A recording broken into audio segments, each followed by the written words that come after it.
ng part 1 God series part 3, ano kaya ito? Okay? So, ito po, nature of God.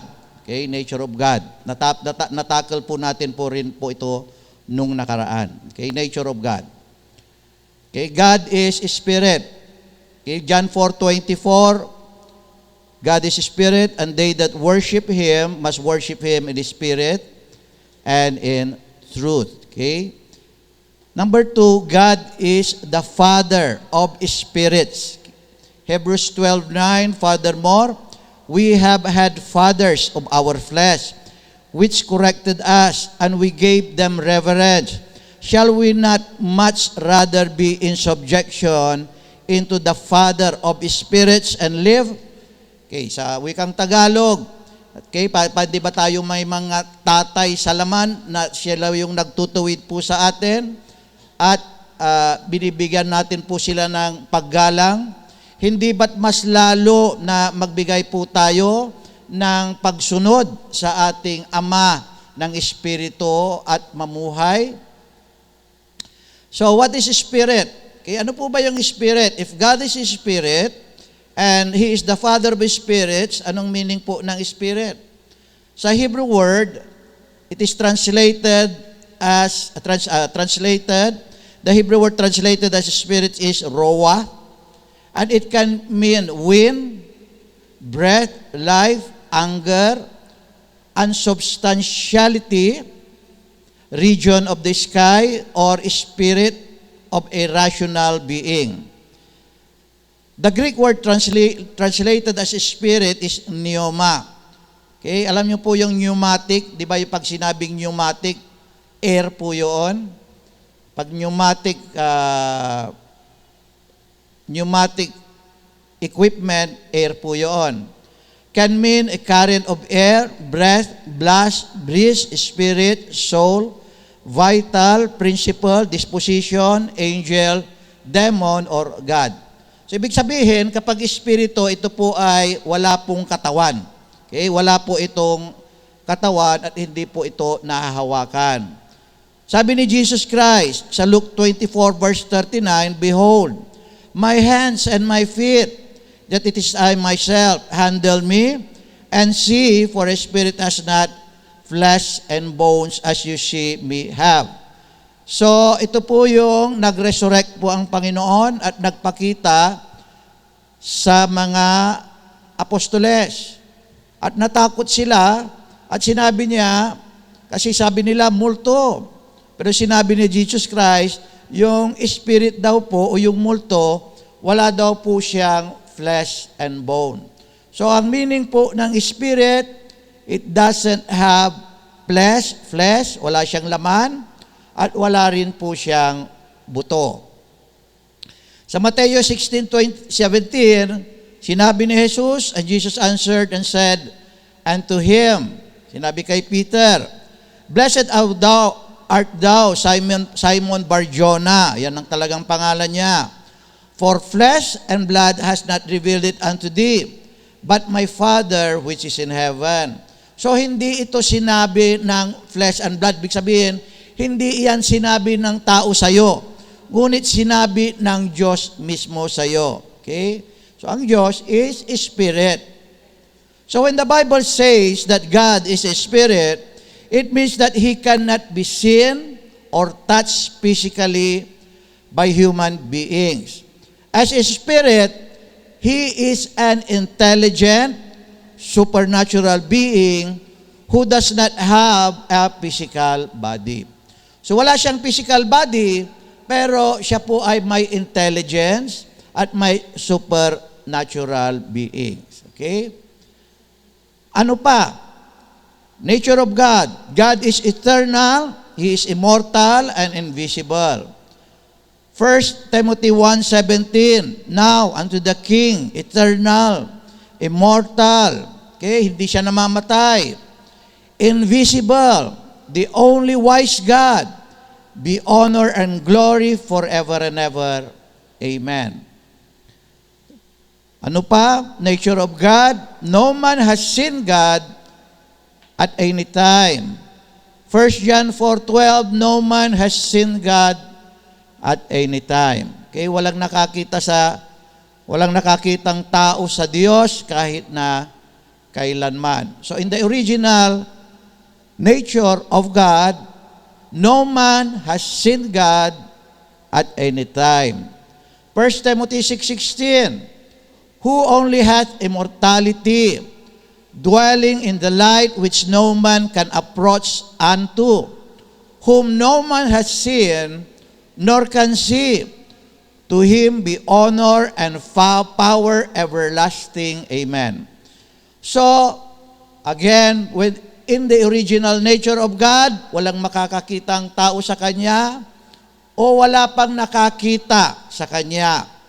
Walang makakakita kahit na kailan sa Kanya. So, sino yung nakikita po nila sa aklat ng Revelation? Sa susunod na mga pag-aaral po yun, kung sino po yun. Okay? So, no man, tandahan niyo po yan, no man has seen or no man can see.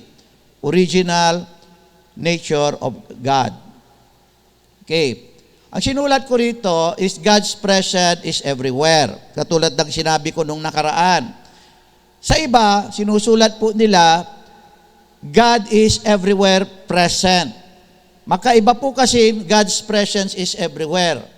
Mas ginusto ko pa na isulat na God's presence is everywhere kapag sinabi kasi na God is everywhere present or omnipresence of God, God is omnipresent, wala naman problema. Pero para dun sa mga pilosopo, kasi may mga pilosopo, di ba sabi ng Biblia, ang tao ay hindi nananahan sa tao ng makasalanan. Di wala dun ang Diyos sa tao na wala makasalanan. He is not everywhere. O kaya yung pilosopo, sinasabi nga nung isang mangangaral, sabi pa nga niya, ang tao ba, ang Diyos ba nandun sa mabahong CR? Ang sagot ko sa kanya, kapag ang Kristiyano, born again Christian, ang nasa CR na mabaho, nandun ang Diyos. O kaya naman, yung mga ibang pilosopo, ang Diyos ba nandun sa impyerno? Pero sinasabi dito sa babasahin natin, nandun pa rin siya. Pero in any space here, in outer space and space on earth, maging sa anumang lokasyon, the presence of God is felt. Nandun parati yung presensya ng Diyos. Kaya para sa akin, mas magandang sabihin, God's presence is everywhere.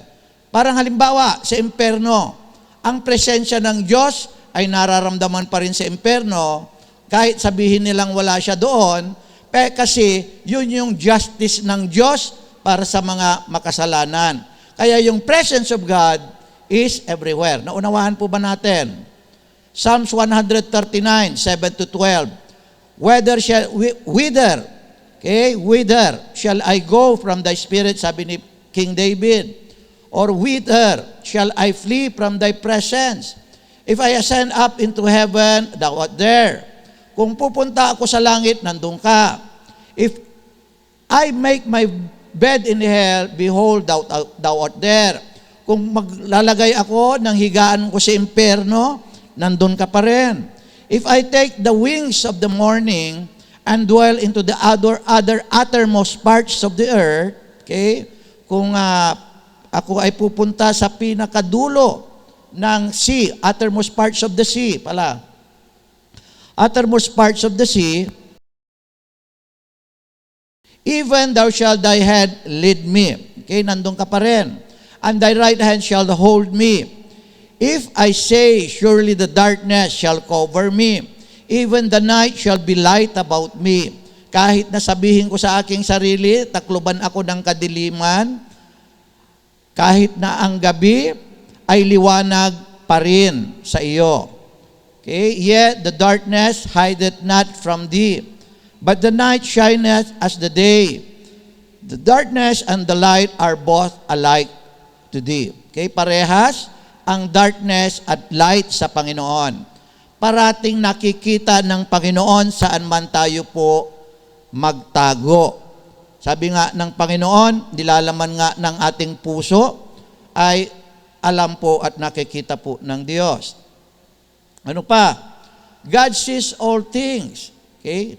Jeremiah 23:23-24, am I God at hand? Kaya ako ba ay Diyos sa wikang Tagalog? Ako ba ay Diyos na, di ba ako ay Diyos na malapit ay hindi ako Diyos na malayo? Says the Lord, and not God afar off?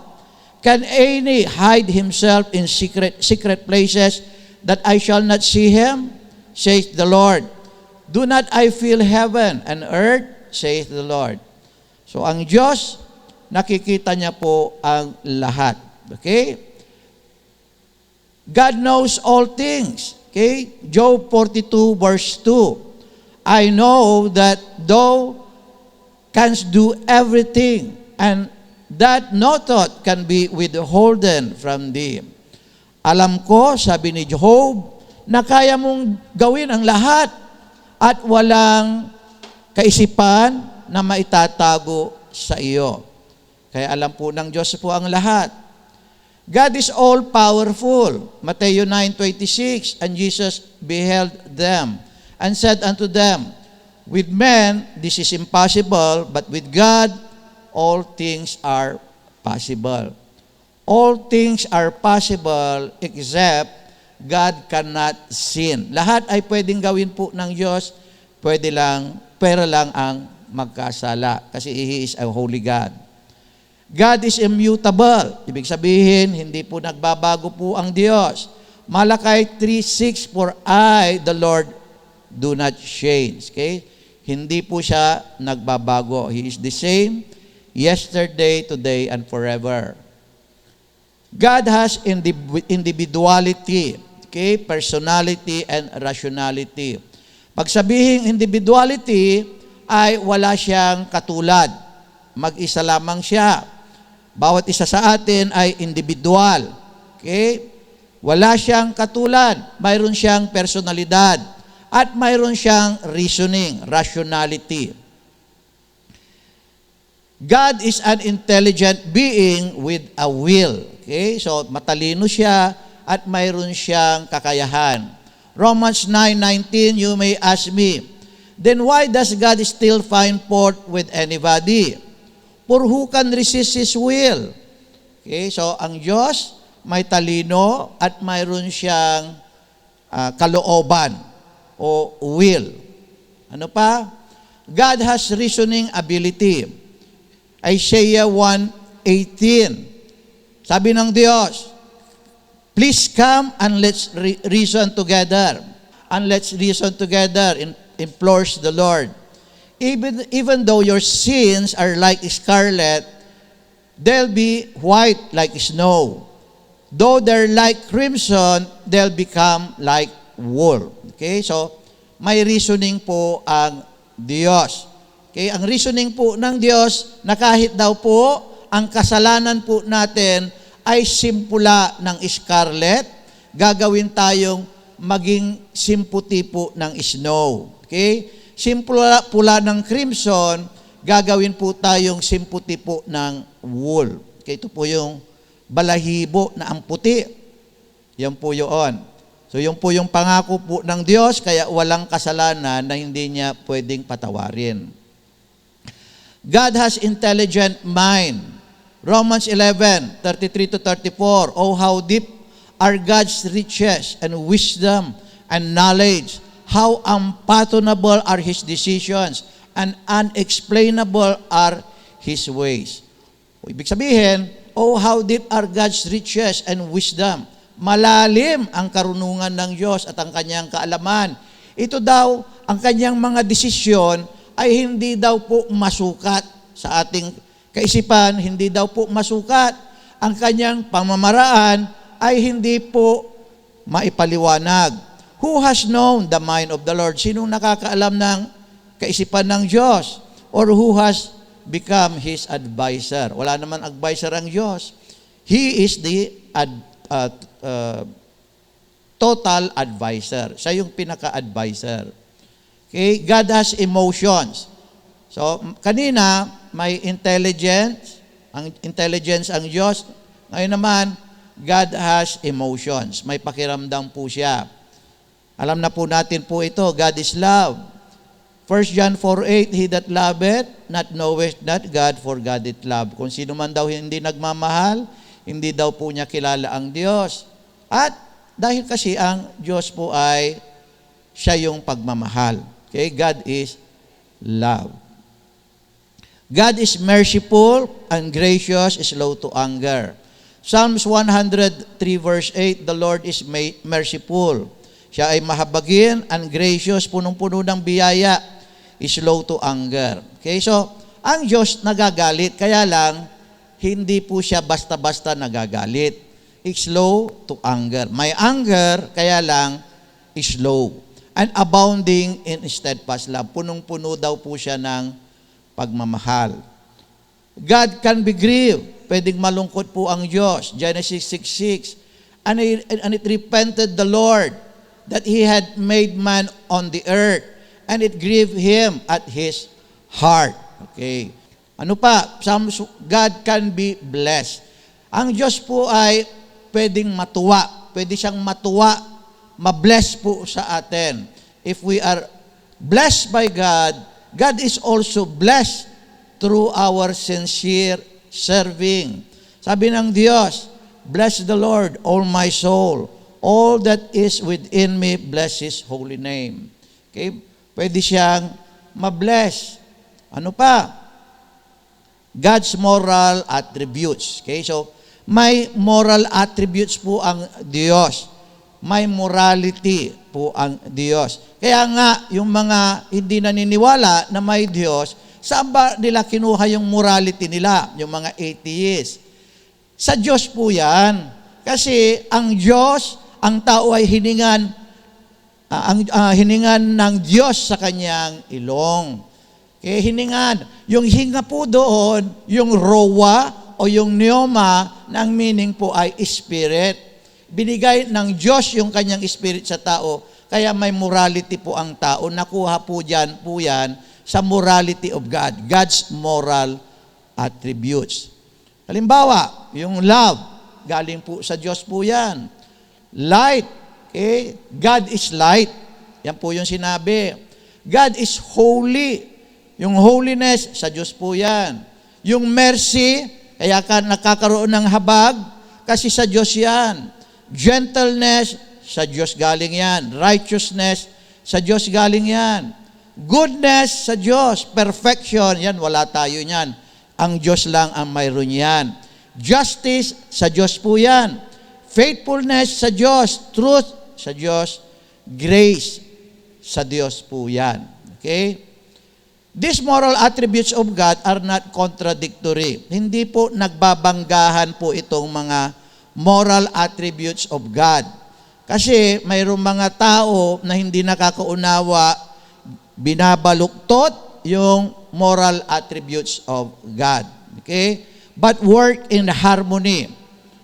For example, God's holiness required an immediate separation between God and man when man sinned. Dahil holy ang Diyos, nung nagkasala ang tao, nahiwala yung tao sa Diyos. Kasi kailangan, hindi niya ma-deny yung kanyang holiness. Kasi meaning ng holy ay walang bahid po ng kasalanan. Kaya hindi niya pwedeng i-deny yung kanyang sarili. Kaya nahiwala yung tao sa Diyos. Then God's righteousness and justice required death. Okay? As a penalty of sin. Bilang righteous ang Diyos at bilang po siya ay para ma-execute niya yung justice, may penalty of sin. For the wages of sin is death.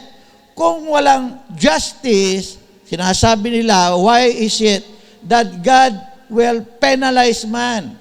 O bakit parurusahan ng Diyos ang tao? Because God is love. Kaya nga God is just. God is righteous.